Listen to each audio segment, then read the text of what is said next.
हरे कृष्णा। तो आप लोग जानते हैं आज बहुत ही पवित्र दिन है।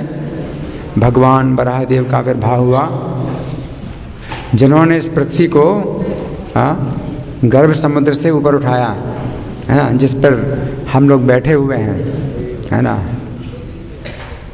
तो ये जो है बहुत ही विशेष भगवान का अवतार है। पृथ्वी का जिन्होंने उद्धार किया, जिस पृथ्वी में हम लोग बैठे हुए हैं, चलते हैं, जिस पृथ्वी के आधार पर ही हम लोग भक्ति करते हैं, है ना। तो बराह भगवान जो है हमारी भक्ति के आधार के भी आधार हैं, है ना, आधारित। भगवान बराह पर ही हम लोग आधारित हैं। तो इस श्रीमद् भागवत के तीसरे स्कंद के 13वें अध्याय में भगवान बराह का प्राकट्य का वर्णन है। फिर इसके आगे और भी 3 अध्याय हैं जिनमें उनकी विस्तृत कथा मिलती है, और हिरण्याक्ष के साथ उनका कैसे युद्ध हुआ और उन्होंने वध किया। तो काफ़ी विस्तार से भगवान वराह देव के चरित्र का वर्णन है श्रीमद् भागवत में। तो आज हम एक अध्याय सुनेंगे भगवान वराह के अवतार का, और ये 30 स्कंद का 13 अध्याय है। ये अध्याय क्या है? 13, मेरा नहीं है, 13 भगवान वराह का, है ना। इसके 50 श्लोक हैं, तो हम प्रयास करेंगे कि समय पर पूरे हो जाएं। सुखदेव गोस्वामी सुनाते हैं, किससे? परीक्षित महाराज से कहते हैं, हे राजन, मैत्रेय मुनि से इन समस्त पवित्र कथाओं को सुनने के बाद विदुर ने पूर्ण पुरुषोत्तम भगवान की कथाओं के विषय में और अधिक पूछताछ की, क्योंकि इनका आदर पूर्वक सुनना उन्हें पसंद था। कौन सुनना चाहते हैं? विदुर जी। विदुर जी सुनना चाहते हैं मैत्रेय मुनि से। निसम्य वाचम वदतो मुने पुण्यतमाम नृप भूयः पप्रच्छ कौरव्यो वासुदेव कथाधृतः। विदुर जी ने कहा, हे मुनि, ब्रह्मा के प्रिय पुत्र स्वयंभू ने अपनी अति प्रिय पत्नी को पाने के बाद क्या किया? तो इस सृष्टि का प्रारंभ है। सृष्टि के प्रारंभ में स्वयंभू मनु प्रकट हुए। स्वयंभू मनु के प्रकट होने से पहले ब्रह्मा जी सृष्टि तो कर रहे थे, लेकिन सृष्टि का विस्तार नहीं हो पा रहा था। सवै स्वयंभुवा सम्राट प्रिया पुत्रः स्वयंभुवः प्रतिलभ्य प्रियां पत्नीं किं चकार ततो मुनि। तो ब्रह्मा जी ने स्वयंभू मनु को जन्म दे करके फिर उन्होंने ये नियम बनाया कि अब आगे से स्त्री पुरुष के संयोग से संतान होगी, इस प्रकार से प्रजा की वृद्धि होगी। तो पहली बार ब्रह्मा जी ने ये नियम बनाया कि उन्हें कुछ नहीं करना पड़ेगा और प्रजा बढ़ेगी, सृष्टि का विस्तार होगा। नहीं तो उनको बहुत परिश्रम करना पड़ रहा था, अपने शरीर से ही जन्म देना, बिना पत्नी के उनको अपने शरीर से और मन से ही संतान उत्पन्न करनी पड़ती थी, और उनसे कहें तो वो मानते नहीं बात की भी, और आगे वो भी जन्म दें। तो बड़ी समस्या थी, ब्रह्मा जी पर बहुत भार आ गया था, है ना, संतान उत्पन्न करने का बिना पत्नी के। तो फिर उन्होंने जो है अपने शरीर से स्वयं मनु को दाहिने भाग से प्रकट किया और बाहिने भाग से शत्रुपा को प्रकट किया, और कहा कि अब तुम लोग जो है संतान उत्पन्न करो, और स्त्री पुरुष के सहवास से फिर जो है और संतानें होंगी, और मेरा काम जो है समाप्त। अब जो है इस तरह से सृष्टि का विस्तार होगा, है ना। तो विदुर जी अब प्रश्न कर रहे हैं, क्या प्रश्न कर रहे हैं कि राजाओं के आदि राजा मनु भगवान हरि के महान भक्त थे, अतः उनके शुद्ध चरित्र और कार्यकलाप सुनने योग्य हैं, कृपया इनका वर्णन करें, मैं सुनने के लिए बहुत उत्सुक हूँ। तो वास्तव में तो स्वयं मनु के चरित्र में ही बराह भगवान का अवतार आता है, क्योंकि उन्हीं की आवश्यकता थी। उनकी आवश्यकता के अनुसार भगवान बराह का आविर्भाव हुआ। तो स्वयं मनु के चरित्र में ही भगवान बराह का अवतार होता है। तो वो कहते हैं विदुर जी, चरितम तस्य राजर्षेर आदिराजस्य सत्तम ब्रूहि मे श्रद्धानाय विश्वक्सेनाश्रयो ह्यसौ। जो लोग अत्यंत परिश्रम पूर्वक और दीर्घ काल तक गुरु से श्रवण करते हैं, उन्हें शुद्ध भक्तों के चरित्र और कार्यकलापों के विषय में शुद्ध भक्तों के मुख से ही सुनना चाहिए। शुद्ध भक्त अपने हृदयों के भीतर सदैव उन भगवान के चरण कमलों का चिंतन करते हैं जो अपने भक्तों को मुक्ति प्रदान करने वाले हैं। श्रुतस्य पुंसां सुचरय श्रमस्य नन्वंजसा सूरिभिरीडितोऽर्था तत्तन् गुणानुश्रवणं मुकुन्द पादारविन्दं हृदयेषु येषाम्। ये बात कौन कह रहे हैं? कौन कह रहे हैं? विदुर जी कह रहे हैं। सुन रहे ध्यान से, विदुर जी कह रहे हैं। किससे कह रहे हैं? मैत्रेय मुनि से। और पूरी की पूरी कथा कौन सुना रहे हैं? सुखदेव गोस्वामी। किसको सुना रहे हैं? परीक्षित महाराज को। और वो भी पूरी कथा, ये भी जो कथा है सुखदेव परीक्षित के बीच में संवाद, कौन सुना रहे हैं? सुध गोस्वामी सुना रहे हैं सौनक आदि ऋषियों को, है ना। तो कथा के अंदर कथा, फिर उसके अंदर और कथा, फिर उसके अंदर और कथा, इस तरह से जो है बहुत सी कथाएं। तो सुखदेव गोस्वामी ने कहा कि भगवान कृष्ण विदुर की गोद में अपने चरण कमल रख करके प्रसन्न होते थे। वे विदुर जी जो सुन रहे हैं, भगवान कृष्ण अपने चरण कमल विदुर जी की गोद में रख करके बहुत प्रसन्न होते थे, उनको बहुत अच्छा लगता था।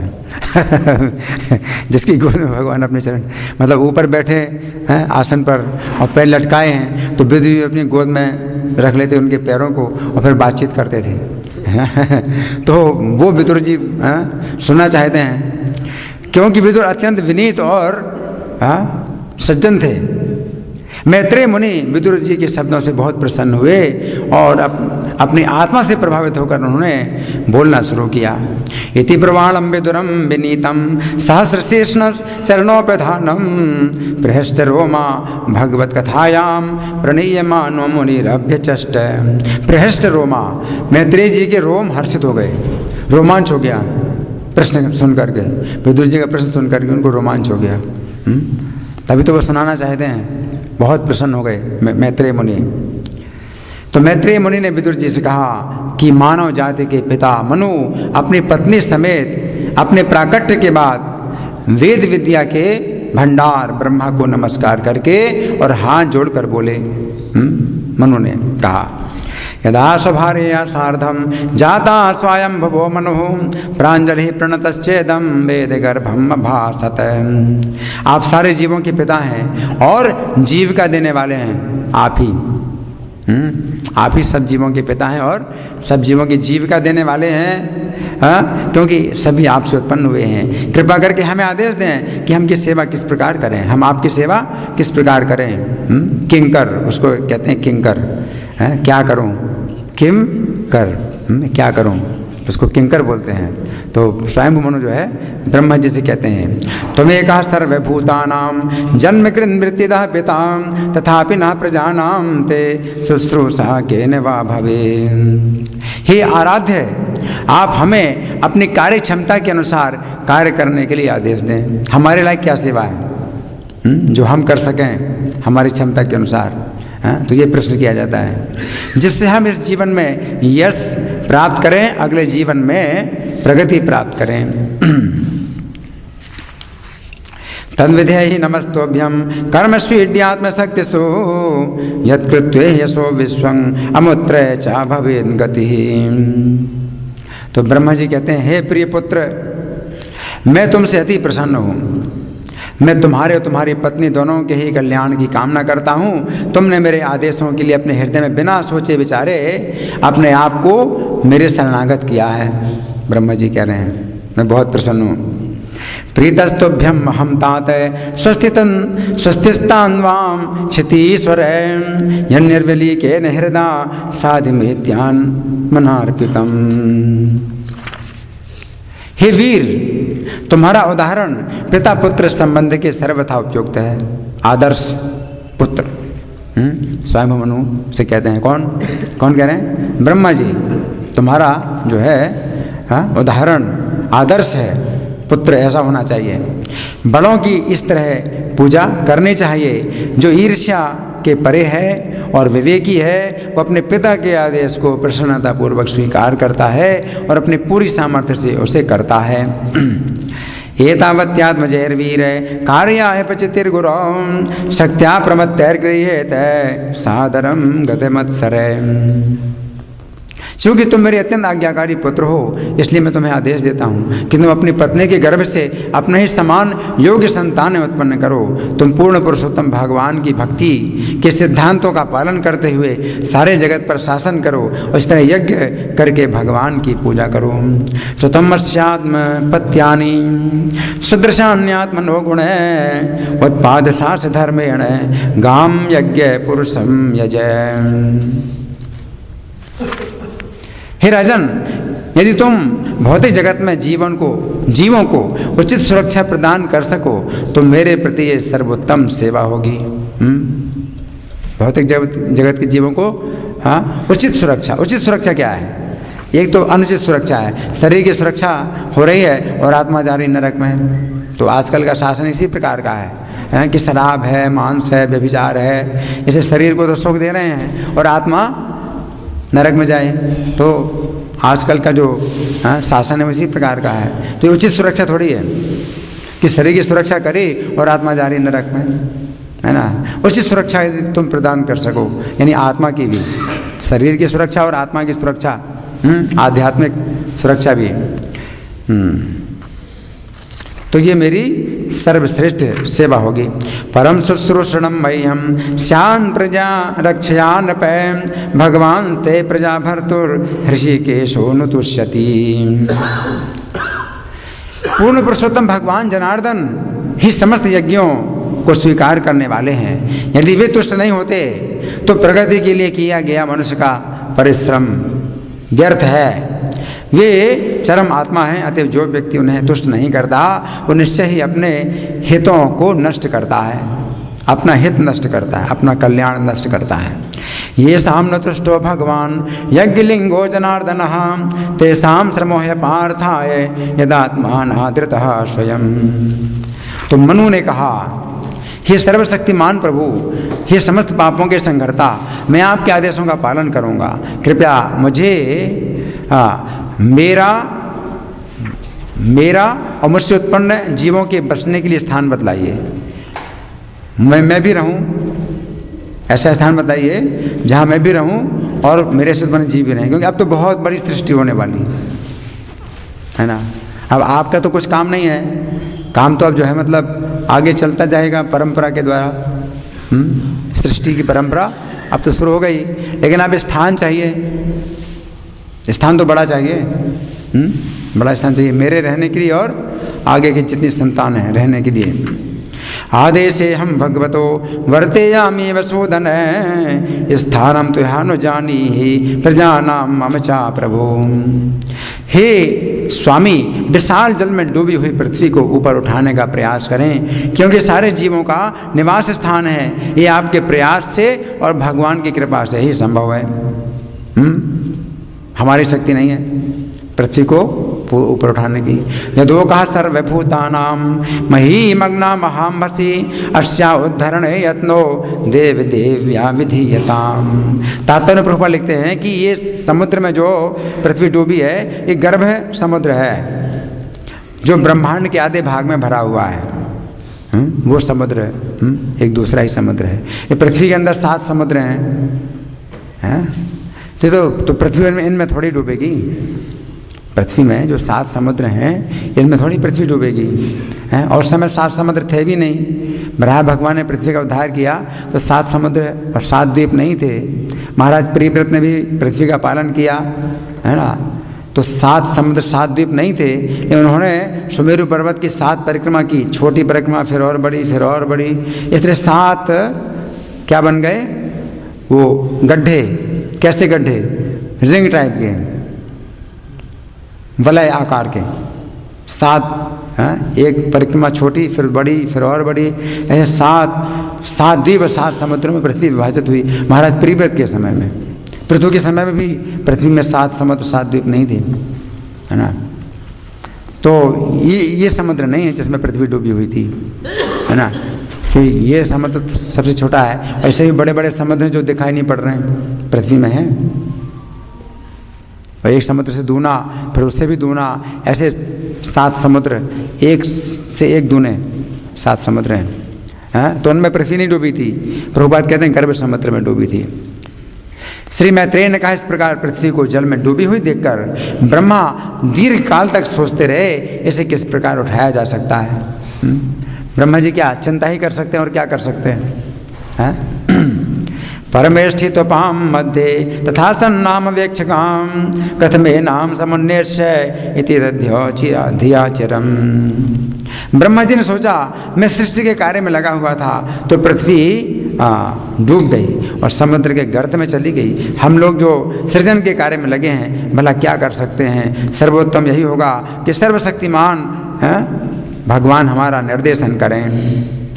सिद्धो में छितिर्वार भी प्लाव्यमान रसाम गताम अथात्र के मनुष्ठेयम अस्माभिः सर्ग योजित यस्याहं हृदयादासम सईशो विदधातु मे। तो ब्रह्मा जी को जब दिक्कत होती है कार्य में तो किसको याद करते हैं? भगवान को याद करते हैं, है ना। तो भगवान ने श्रीमद् भागवत का संदेश दिया था ब्रह्मा जी को, तो उसके अनुसार ब्रह्मा जी हमेशा भगवान का चिंतन ही करते हैं, प्रत्येक कार्य में भगवान को याद करते हैं, है ना। अपनी शक्ति नहीं मानते हैं किसी भी कार्य को करने में, और फिर कोई कार्य कठिन हो जाए तो फिर तो और ज़्यादा उनको भगवान की शरण लेनी होती है। हे निष्पाप विदुर, जब ब्रह्मा जी विचार मग्न थे तो उनके नथुने से सहसा एक वराह का लघु रूप बाहर निकला। इस प्राणी की माप अंगूठे के ऊपरी हिस्से से अधिक नहीं था। अंगूठे के नाखून या अंगूठे का पोर, नाक के क्षेत्र से और कोई चीज़ अगर निकल सकती है अधिक से अधिक बड़ी तो कितना होगा। अंगूठे का पोर भी बहुत ज़्यादा है ना, इतना। तो इतने आकार का जो है छोटा सा सूकर ब्रह्मा जी की नासिका के छिद्र से निकला। इत्यभिध्यायतो नासा विभ्रांत सहसा नख वराहतो को निर्गात अंगुष्ठ परिमाण कहा। तब हे विदुर, ब्रह्मा जी के देखते ही देखते वो वराह विशाल काय हाथी जैसा अद्भुत विराट स्वरूप धारण करके आकाश में स्थित हो गया। देखो इतना छोटा और सहसा, क्षण का मतलब है 4 मिनट, तो 4 मिनट में इतना छोटा जो जंतु था वो कितना बड़ा हो गया, हाथी के बराबर हो गया 4 मिनट में क्षणेन। तस्याभि पश्यता खस्ता क्षणेन किल भारत गजमात्रा प्रवृद्धे तदन्भुतम अभून महान। खस्ता आकाश में स्थित, जमीन नहीं है, तो आकाश में ही स्थित है वो जंतु है। पहली बात, पहला आश्चर्य, नासा छिद्र से निकला वो अंगूठे के पोर के बराबर है, और फिर आकाश में स्थित हुआ, और फिर एक क्षण में यानी 4 मिनट में कितना बड़ा हो गया, हाथी के बराबर हो गया। आकाश में अद्भुत सूकर जैसा रूप देखने से आश्चर्यचकित ब्रह्मा जी मरीचि जैसे ब्राह्मणों और 4 कुमारों और मनु के साथ अनेक प्रकार से तर्क वितर्क करने लगे, अनेक प्रकार से विचार करने लगे। क्योंकि भगवान से जब प्रार्थना की ब्रह्मा जी ने, तो भगवान ये नहीं बताते कि मैं किस तरह से तुम्हारा काम पूरा करूँगा। ये भगवान की योजना जो होती है तो कोई समझ नहीं सकता।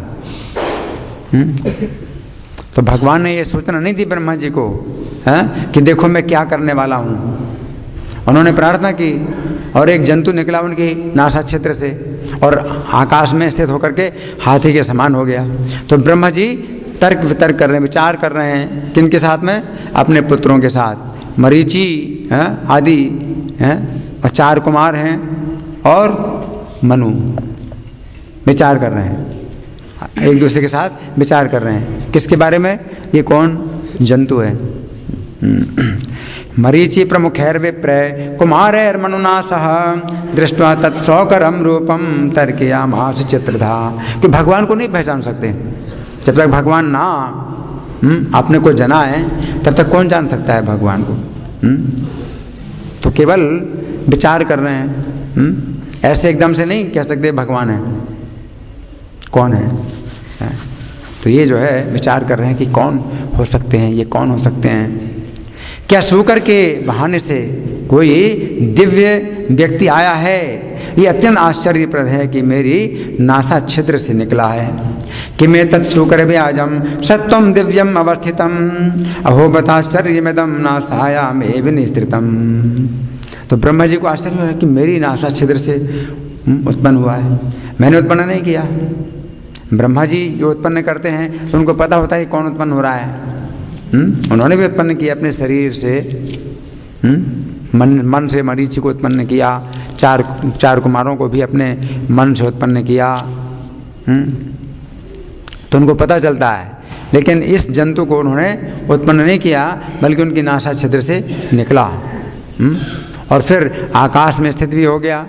कोई आधार नहीं चाहिए, कोई पृथ्वी नहीं चाहिए, और फिर इतना बड़ा हो गया। प्रारंभ में ये सूकर अंगूठे के सिरे से बड़ा नहीं था, किंतु क्षण भर में शिला के समान विशाल हो गया है। मेरा मन विक्षुब्ध है, क्या ये पुरुषोत्तम भगवान विष्णु है क्या? तो विचार कर रहे हैं, हाँ? कौन है ये? दृष्टोंगुष्ठ शिरो मात्रा क्षणान गंड शिला समः अपिशुन भगवाने से यज्ञों में खेदयन मनः। जब ब्रह्मा जी अपने पुत्रों के साथ विचार कर रहे थे, तो ब्रह्मा जी के बराबर भी कोई नहीं था। ब्रह्मा जी से के सब जूनियर थे, सब उनके ही पुत्र थे। तो विचार कर रहे थे ब्रह्मा जी अपने पुत्रों के साथ। तो पुरुषोत्तम भगवान विष्णु ने विशाल पर्वत के समान गंभीर गर्जना की। इति मीमांस तस्तस्य ब्रह्मणा सा सोनु भी भगवान यज्ञ पुरुषो जगर जागेंद्र सन्निभा। तो भगवान ने जो है गर्जना की, तो गर्जना करने से ब्रह्मा जी को संकेत मिला, क्योंकि जैसे उन्होंने कहा कि पूर्ण पुरुषोत्तम भगवान तो नहीं है, उसी समय गर्जना की, है ना। तो गर्जना करके संकेत किया, स्पष्ट नहीं, स्पष्ट तो नहीं कहा कि तुम जिससे तुम जो सोच रहे हो मैं वही हूँ, लेकिन गर्जना से कुछ इशारा किया कि तुम जो सोच रहे हो वो सही है। तो तात्पर्य प्रभु लिखते हैं, कभी ब्रह्मा जी भगवान के शुक्र अवतार के प्रकट होने के विषय में अनुमान लगा रहे थे कि भगवान ने अपनी गंभीर वाणी द्वारा गर्जना करके ब्रह्मा जी के अनुमान की पुष्टि कर दी। तो कई बार भगवान जो है हमें स्वयं नहीं बताते हैं कि मैं कौन हूँ, लेकिन अपने कुछ ऐसे घटनाएं होती हैं जिनके द्वारा पुष्ट होती है कि आपका विचार जो है वो सही है। तो इस तरह की घटनाएं होती हैं। तो ब्रह्मा जी के सामने जो है वो जो जंतु था उसने गर्जना की और ब्रह्मा जी को जो है पुष्टि हुई। सर्वशक्तिमान भगवान ने पुनः असाधारण वाणी से ऐसी गर्जना करके ब्रह्मा और अन्य ब्राह्मणों को जीवंत कर दिया जैसे सारी दिशाएं गूंज उठी। तो भगवान की गर्जना से भय नहीं पैदा हुआ, बल्कि भय दूर हो गया। क्योंकि भगवान का जो गुण है वो क्या है? भक्तानाम अभयंकरा, भक्तों का भय दूर करते हैं, और अभक्तानाम भयंकरा, अभक्तों को भय उत्पन्न करते हैं। तो उनकी जो वाणी है भक्तों को भय उत्पन्न करती है और भक्तों का भय दूर करती है। तो उनका भय दूर हो गया उनकी गर्जना से। ब्रह्मांडम हर्षयामासे हरिस्तान चाद्योत्तमान स्वगर्जितेन ककुबा प्रतिस्वनेता विभु। जब जनलोक, तपलोक और सत्यलोक के निवासी महर्षियों तथा चिंतकों ने भगवान शूकर की कोलाहलपूर्ण वाणी सुनी, जो सर्व कृपालु भगवान की सर्व कल्याणमय ध्वनि थी, तो उन्होंने तीनों वेदों से शुभ मंत्रों का उच्चारण किया। ये पृथ्वी लोक नहीं थी, ये पृथ्वी नहीं थी, लेकिन पृथ्वी के ऊपर स्वर्ग है और स्वर्ग के ऊपर महरलोक, जनलोक, तपलोक, सत्यलोक ब्रह्मा जी का लोक है।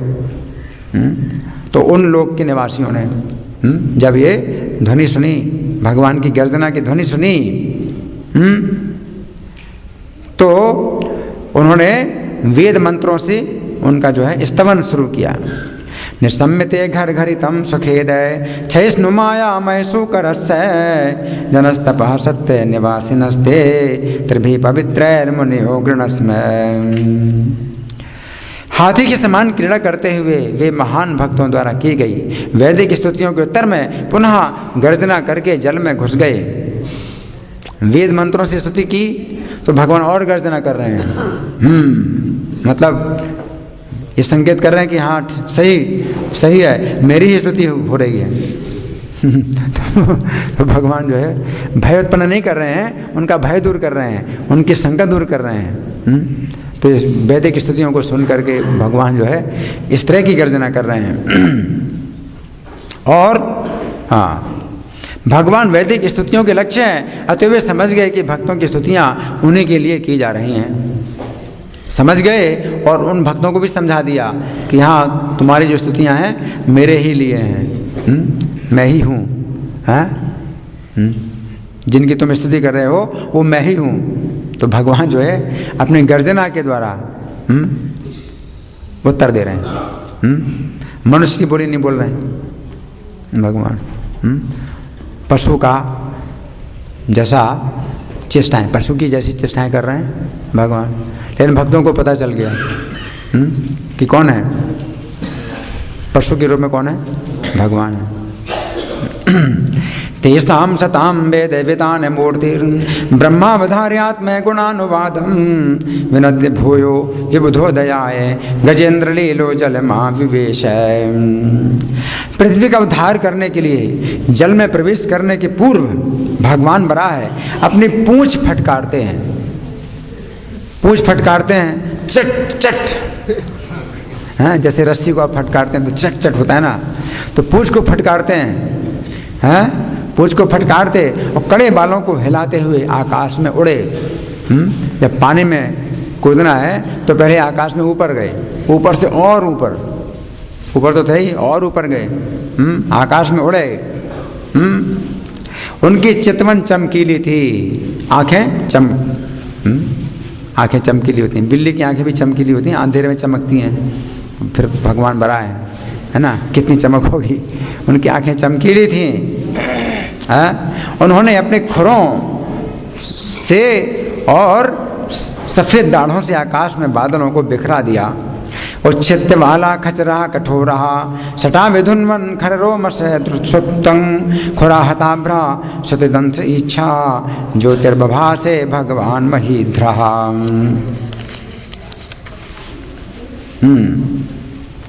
तो प्रभुपाद इस श्लोक के तात्पर्य में जयदेव का वो दशावतार स्तोत्र में से जो शुकर अवतार का जो वंदना है वो उद्धृत कर रहे हैं। वसति दसन शिखरे धरणी तब लग्ना शशि निकलंक कलेव निमग्ना केशव धृता शुकर रूपा जय जगदीश हरे जय जगदीश हरे जय जगदीश हरे।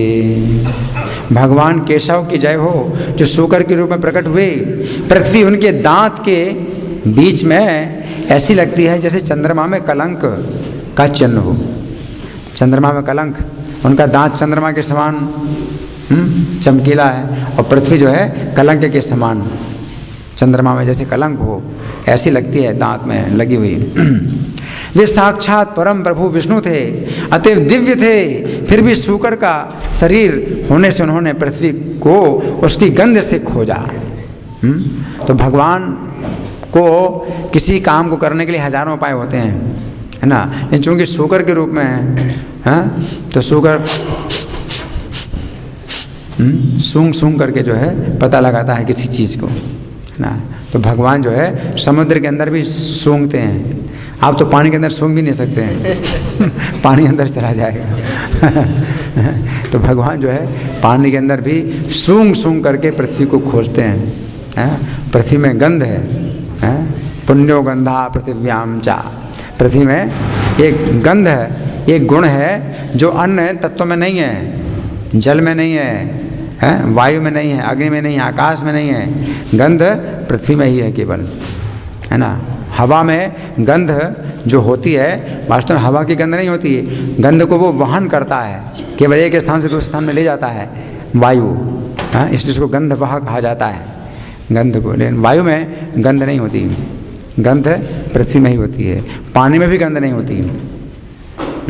पानी में अगर गंध आ जाती है कभी तो पृथ्वी की ही गंध आ जाती है, लेकिन पानी में गंध नहीं होती, है ना।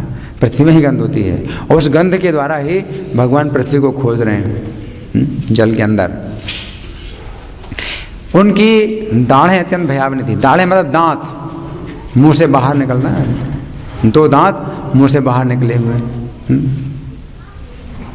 दाढ़ें अत्यंत भयानक थी। उन्होंने स्तुति करने में व्यस्त भक्त ब्राह्मणों पर अपनी दृष्टि दौड़ाई, इस तरह वे जल में प्रविष्ट हुए। तो जो ब्राह्मण वेद मंत्र पढ़ रहे थे, स्तुति कर रहे थे भगवान की, तो उन्होंने अपनी कृपा दृष्टि से देखा, करुणा दृष्टि से पता चल जाता है, दृष्टि से पता चल जाता है कि मन का कैसा भाव है कि नहीं। किसी की दृष्टि से पता चल जाता है कि मन का कैसा भाव है ना। तो भगवान ने अपनी दृष्टि के द्वारा ही उनको संकेत कर दिया, बताया कुछ नहीं, मुंह से दृष्टि के द्वारा संकेत कर दिया कि तुम्हारा ही काम मैं कर रहा हूँ, तुम्हारा ही काम मैं कर रहा हूँ। अब पानी के नीचे जा रहे हैं भगवान, है ना, तो दृष्टि के द्वारा ही इशारा कर दिया कि जिस बात की तुम लोग चिंता कर रहे हो उस काम को मैं ही करने जा रहा हूँ। तो भगवान जो है दृष्टि अपनी जो है दृष्टिपात करते हैं। इस तरह वे जल में प्रविष्ट हुए। घ्राण्यन पृथ्व्या पृथ्वीं पदवीं विजिघ्रन क्रोडापदेशा स्वयमध्वरांगः कराले दंष्ट्रोप्य कराले दृग्भ्याम उद्वेक्ष्य विप्रान गृणतो विशतकम। कराले दंष्ट्रो, दांत उनके बहुत भयानक हैं, लेकिन अकराल दृग्भ्याम, लेकिन उनकी दृष्टि बहुत कोमल है। अच्छा वर्णन है ना, विरोधाभास है।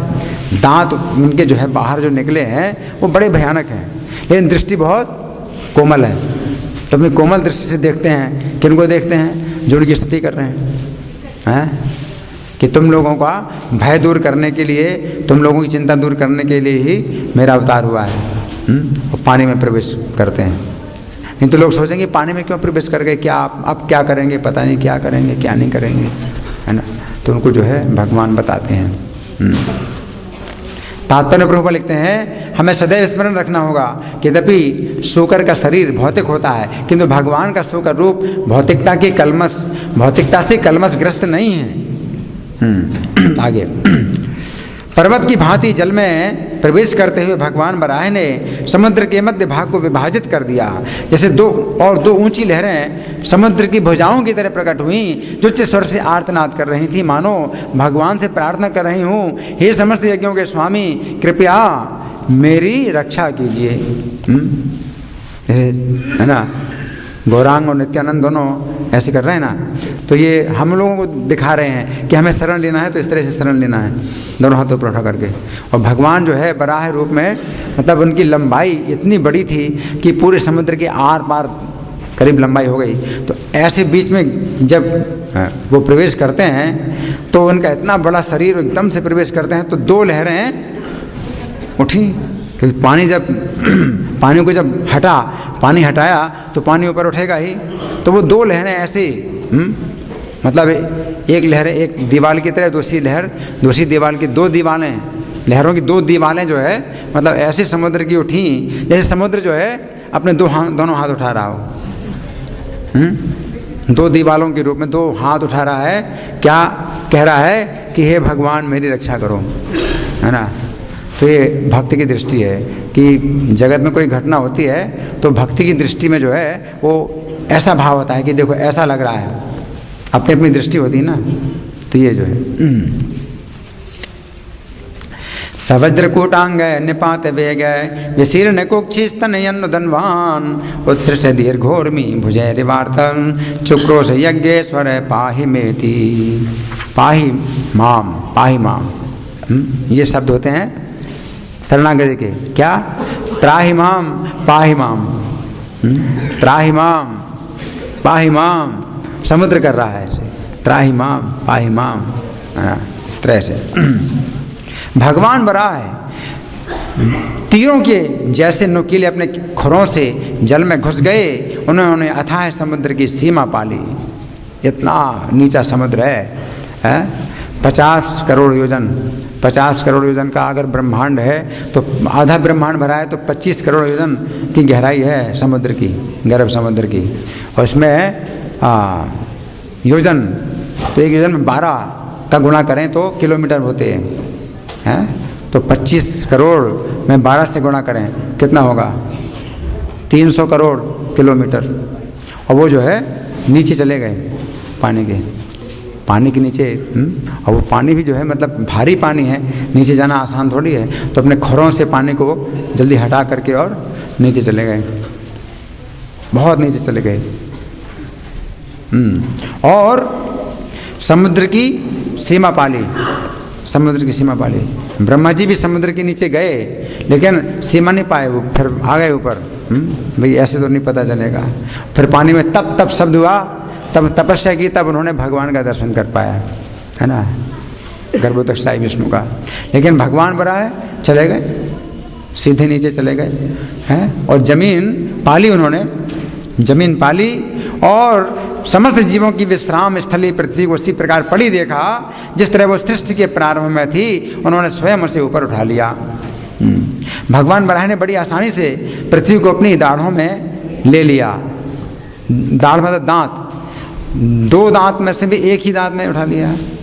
2 दांत की भी आवश्यकता नहीं है, एक ही दांत में उठा लिया। दांत की नोक पर उठा लिया पृथ्वी को, है, क्योंकि ये सुअर होता है तो हाथ का काम दांतों से ही करता है। तो भगवान सुअर की चेष्टा करते हैं ना, तो पृथ्वी को उठाना है तो दांत से ऊपर उठाया, है ना, दांत से ऊपर उठा लिया उन्होंने। अंगान यस्य सकल इंद्रिय वृत्ति मंत्री, उनके प्रत्येक अंग प्रत्येक इंद्रिय का कार्य कर सकते हैं। तो दांत से पृथ्वी को उठा लिया उन्होंने, है ना, और जल से बाहर निकाल लाए। इस तरह भी अत्यंत भव्य लग रहे थे। उनका क्रोध सुदर्शन चक्र की तरह चमक रहा था और उन्होंने तुरंत उस असुर हिरण्याक्ष को मार डाला। यद्यपि वो भगवान को मार डालने का प्रयास कर रहा था। सुदंष्ट्रयोधृत्य महीम निमग्नाम सौथितासन रुचे रसाया तत्रापि दैत्यम गदया पतंदम सुनावे संदीपित तीव्रमन्युः। तत्पश्चात भगवान बराह ने उस असुर को जल के भीतर मार डाला जैसे एक सिंह हाथी को मारता है। भगवान के गाल और जीभ उस असुर के रक्त से उसी प्रकार रंग गए जिस प्रकार हाथी पृथ्वी को खोदने से, नील लोहित पृथ्वी को खोदने से लाल हो जाता है। दांत से अगर खोदे और पृथ्वी में नीला और लाल अगर रंग अगर मिलता है तो उसका जो है पूरा मुंह दांत लाल हो जाते हैं। इस प्रकार से हिरण्याक्ष का वध किया।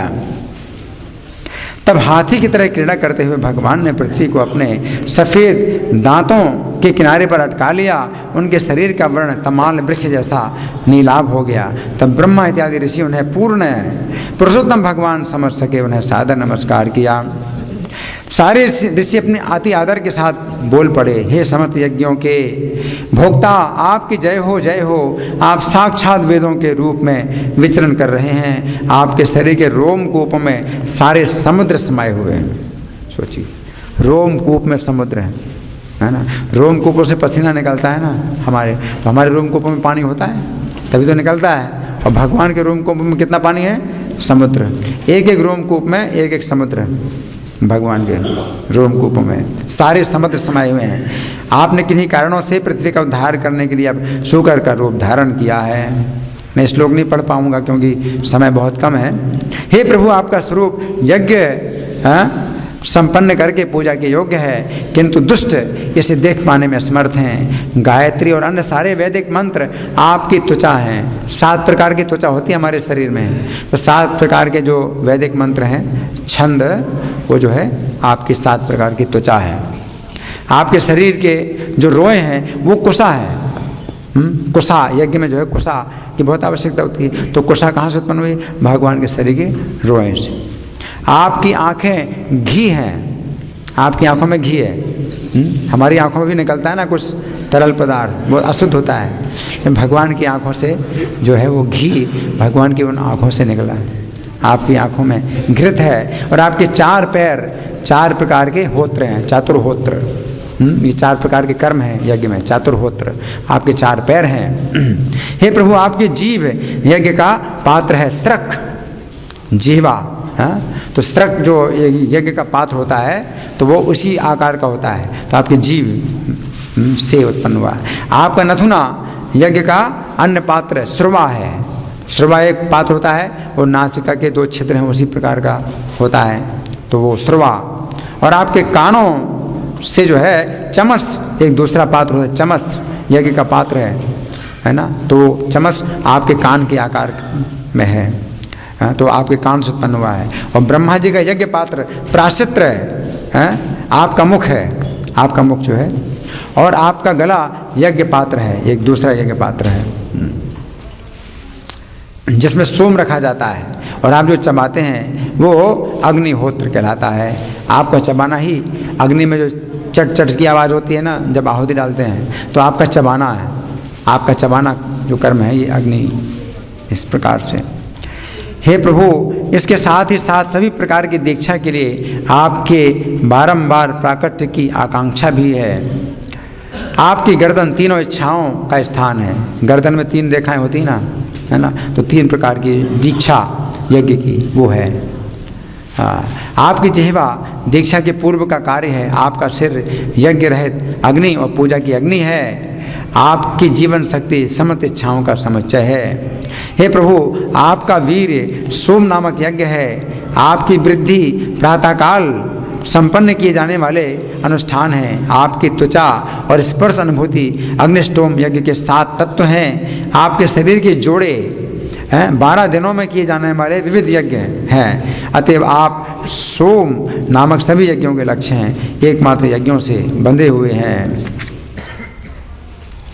आप पूर्ण पुरुषोत्तम भगवान हैं और प्रार्थनाओं, वैदिक मंत्रों और यज्ञ की सामग्री द्वारा पूजित होते हैं। हम आपको नमस्कार करते हैं। आप दृश्य अदृश्य भौतिक कलमश से मुक्त हैं, शुद्ध मन के द्वारा अनुभव गम्य हैं। हम आपको भक्ति योग के ज्ञान के परम गुरु के रूप में सादर नमस्कार करते हैं।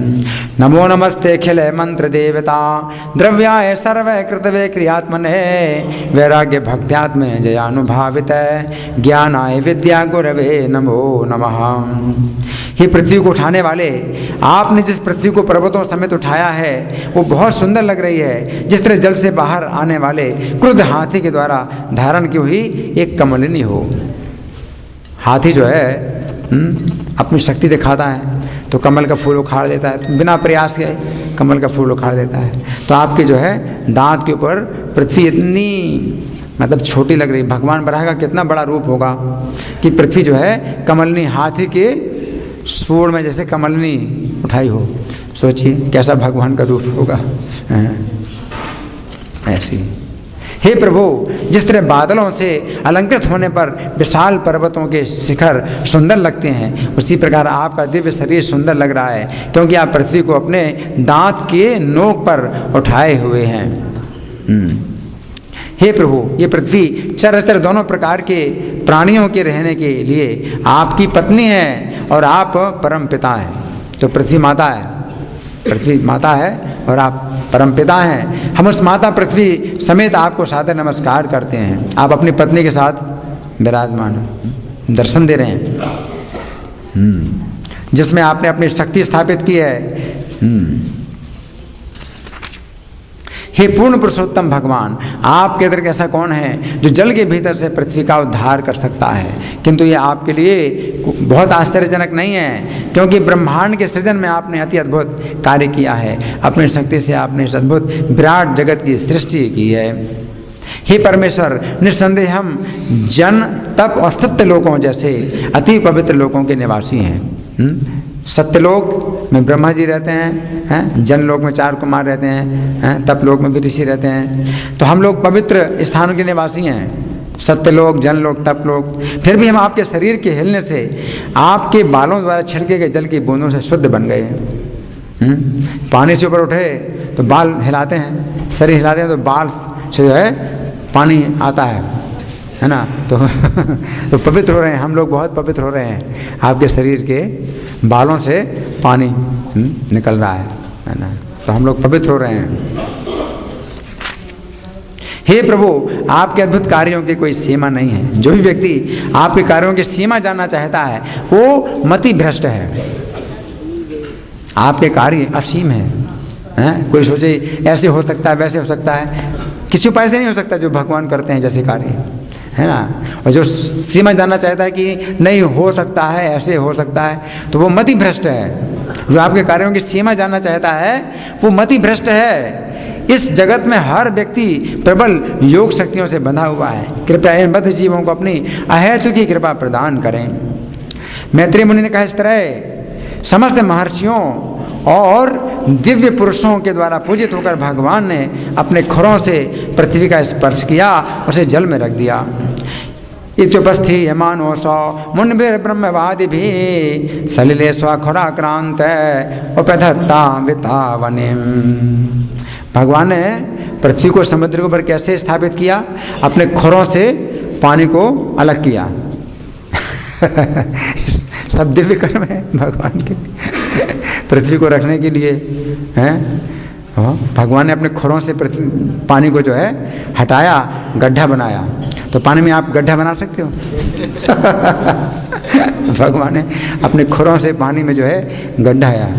सलीले स्वखुराक्रांत उपाधत्त अवितावनिम। तो उन्होंने फिर पृथ्वी को रख दिया, पानी में रख दिया पृथ्वी को, है ना। प्रभुपाल लिखते हैं तात्पर्य में, भगवान ने अपनी अचिंत्य शक्ति से पृथ्वी को जल के ऊपर रखा था। अचिंत्य शक्ति, अपने खुर से जो है पानी को हटाया और जमा दिया। जैसे गड्ढे में कोई गेंद है तो अब समतल में रखोगे तो वो लुढ़केगी, है ना। वैसे पृथ्वी भी वो नहीं है, गोलाकार नहीं है हमारे शास्त्रों के अनुसार, लेकिन कमल के आकार की है। तो उसको भी जो है गड्ढा चाहिए कुछ, है ना। कमल को रखने के लिए गड्ढा चाहिए ना। तो पृथ्वी भुवन कोश कमल के समान। इस प्रकार समस्त जीवों के पालनहार भगवान विष्णु ने पृथ्वी को जल के भीतर से उठाया, उसे जल के ऊपर तैराते हुए रखकर वे अपने धाम को लौट गए। सैत्थम भगवान और रवीम विश्वक्सेन प्रजापति रसाया लीलयोन्नीताम अपशून्यस्य हरि।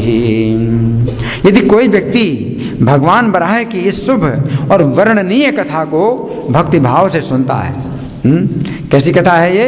वर्णनीय है, कथनीय है, इसको कहते कथनीय है, वर्णनीय है। कथा कैसी है? जो सुनाने लायक हो। ऐसी कितनी बातें हैं समाचार पत्र में आती हैं जो सुनाने लायक नहीं होती हैं, सब बेकार की होती हैं, कूड़ा करकट होता है। ये कथा है असली समाचार, सुनाने लायक, कथनीय है। और सुभद्राम, कथा सुभद्रा है। भक्ति भाव से सुनता है अथवा सुनाता है तो हर एक के हृदय के भीतर स्थित भगवान अत्यधिक प्रसन्न होते हैं। हरि वो एवमेताम हरिमेधसो हरे कथाम सुभद्राम कथनीयमायिनः शृण्वेते भक्त्या श्रवेते वो सतीम जनार्दनो स्यासु हृदय प्रसीदति। प्रभुपाद तात्पर्य लिखते हैं, भगवान एकमात्र अपने अहेतु की कृपा से इस पृथ्वी पर आते हैं, अपने कृपामय कार्यकलापों को पीछे छोड़ जाते हैं जिससे भक्तगण दिव्य लाभ उठा सकें। हरि वो। जब पूर्ण पुरुषोत्तम भगवान किसी पर प्रसन्न होते हैं तो उसके लिए कुछ भी अप्राप्य नहीं रहता, कुछ भी अप्राप्य नहीं रहता। दिव्य उपलब्धि के द्वारा मनुष्य अन्य प्रत्येक वस्तु को नगण्य मानता है, लेकिन वो पाना भी नहीं चाहता कुछ, क्योंकि सब बेकार नगण्य है, कुछ पाने की इच्छा भी नहीं होती, ना कुछ उसके लिए पाने के लिए रह जाता है, लेकिन वो पाना भी नहीं चाहता है। जो व्यक्ति दिव्य प्रेमा भक्ति में अपने को लगाता है वो हर एक व्यक्ति के हृदय में स्थित भगवान के द्वारा सर्वोच्च सिद्ध अवस्था तक ऊपर उठा दिया जाता है। तस्मिन् प्रसन्न सकलाशिषां प्रभो किम दुर्लभम ता विरलम लभात्मभिः अनन्य दृष्ट्या भजतां गुहाशयः स्वयं दत्ते सुगतिं पराम्। मनुष्य के अतिरिक्त ऐसा प्राणी कौन है जिस जगत में जीवन के चरम लक्ष्य के प्रति रुचि ना रखता हो? मनुष्य के अलावा, मतलब वो मनुष्य नहीं है, जो जीवन का चरम लक्ष्य नहीं पाना चाहता है, उसकी रुचि नहीं है जीवन का चरम लक्ष्य पाने की, तो मनुष्य नहीं है। इंद्रिय तृप्ति जो चाहता है वो जीवन का चरम लक्ष्य नहीं चाहता है। भला कौन ऐसा है जो भगवान के कार्यों से संबंधित उन कथाओं के अमृत से मुख मोड़े, अपना मुख मोड़े, है जो मनुष्य को समस्त भौतिक तापों से उबार सकती हैं। को नाम लोके पुरुषार्थ है सारविन पुरा कथा नाम भगवत कथा सुधाम आप ये करणांजलि फिर भवापहाम अहो विरज्ये देविना नरेतरम। अहो, अहो का मतलब बड़ा आश्चर्य है कि मनुष्य के बिना और कौन है जो भगवान की कथाओं से विमुख हो, है ना। तो तात्पर्य प्रभुपाद लिखते हैं भगवान के कार्यों की कथा अमृत के सतत प्रवाह के तुल्य है। सतत प्रवाह है, अमृत का सतत प्रवाह है। ऐसे अमृत को पीने से इनकार वही कर सकता है जो मनुष्य नहीं है। ऐसे अमृत को पीने से वही इनकार कर सकता है जो मनुष्य नहीं है। वो ऐसे करता है, जो मनुष्य नहीं है वो कथा नहीं सुनना चाहता है, ऐसे करता है, इनकार करता है। हर मनुष्य के लिए भगवत भक्ति जीव का सर्वोच्च लक्ष्य है और ऐसा भक्ति योग भगवान के दिव्य कार्यों को श्रवण करने से शुरू होता है। प्रभुपाद लिखते हैं केवल कोई पशु या ऐसा मनुष्य जो आचरण में पशु जैसा है भगवान का संदेश सुनने में रुचि लेने से इनकार करेगा।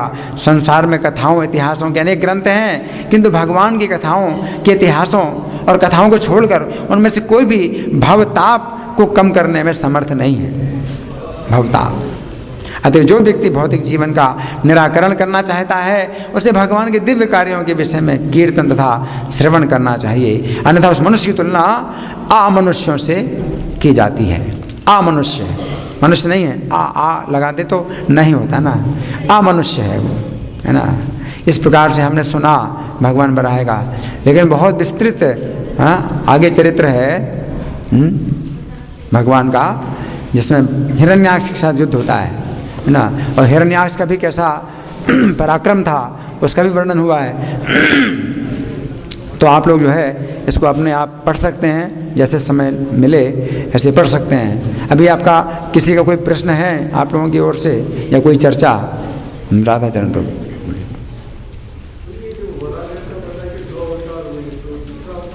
हाँ, प्रभुपाद कहते हैं कि बराह 2 अवतार हुए, बराह अवतार, क्योंकि ये स्वयंभू मनवंतर में जो भगवान बराह का अवतार हुआ वो पृथ्वी का ही उद्धार करने के लिए हुआ। और हिरण्याक्ष का जन्म हुआ था तो वो कश्यप मुनि से जन्म हुआ था। और दक्ष की जो 60 कन्याएं हुई थीं तो वो दक्ष दूसरे दक्ष थे जो कि प्रचेताओं के पुत्र थे दक्ष। तो वो 6वें मनवंतर में, चाक्षुष मनवंतर में जो दक्ष हुए प्रचेताओं के पुत्र, उनकी 60 कन्याएं हुई, उनसे जो 17 कन्याएं कश्यप जी को ब्याही थी उनमें से दिति से हिरण्याक्ष की उत्पत्ति हुई। तो 6वें मनवंतर में दूसरा अवतार हुआ भगवान का, जिसमें हिरण्याक्ष का वध किया भगवान ने। तो इस कथा को जो है मतलब इसमें मिक्स कर दिया है। ये दोनों मतलब कथाएं, इसे 2 अवतार हैं भगवान बराह के, ठीक है ना। बताइए, धन्यवाद। ग्रंथराज श्रीमद् भागवतम की, श्री बराह आविर्भाव तिथि महामहोत्सव की, जगत गुरु श्रील प्रभुपाद की, श्री राधा पार्थ सारथी ललिता विशाखा गौरनिताई सीताराम लक्ष्मण हनुमान प्रहलाद नृसिंह देव की जय हो।